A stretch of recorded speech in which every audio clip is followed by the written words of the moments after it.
In this video, we take a deep dive into learning about garden vegetables.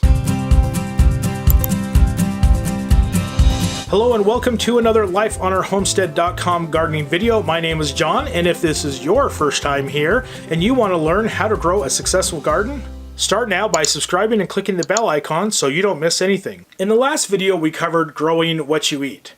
Now we will go over the plant selection and figuring out, can you grow it in your garden? I love avocados, but unfortunately in Utah that's not happening. However, I love tomatoes, especially the best tomatoes on the planet, sun sugar tomatoes, so that is on the top of my list for the garden. This video is going to be a walkthrough of the best website I have found for good gardening reference.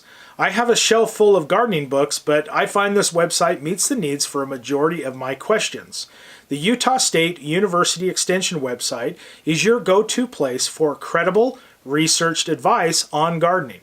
Let's jump on the computer and take a tour. Here you can see each fruit and vegetable represented that will give you a quick reference. Let's look at peppers as an example. With each plant, you will see some tabs down the left that gives you information. So for peppers, we see how they are classified. Just like you see on the back of seed packets, you see how the soil is to be prepared. This is usually the same for most plants, so let's move on to planting. Here we know that peppers are a warm season crop, so if you are in an area that has a winter, you need to sow indoors and transplant well after danger of frost. Moving on to watering. This is common among most plants that they get constant, predictable watering. However, notice that they give you advice on underwatering or overwatering that will cause blossom end rot. So once again, constant watering. If you get heavy rainfall, make sure your regular irrigation is dialed back to not overwater and cause issues. Next tab is fertilization. This, like other plants, do not like excessive fertilization. It promotes leaf growth, not fruit growth. Also notice the hint to side dress. Putting the fertilizer away from the base of the plant, this encourages the plant to pull roots away from the base to seek out fertilizer, giving you a healthier plant. Next to last tab is harvest. Here you will get information on when to harvest and what it looks like. Depending on the cultivar, peppers will change colors as they mature, so you harvest when it's the right product color you want. The last tab is problems. This tab gives you some clues to avoid problems. This is most helpful when you do have an issue, so you can come back and see what to do to resolve it. Now, what you've seen so far is a nice quick presentation on the certain vegetable. If you want a deep dive into this vegetable, look to the reference section. This will link to greater information on that vegetable. Now, once again, you have some homework to do before the next video.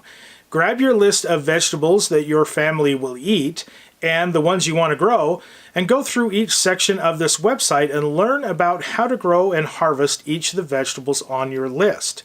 Take notes on items like if it is a transplant or sow in the garden, and what are the growing requirements and conditions.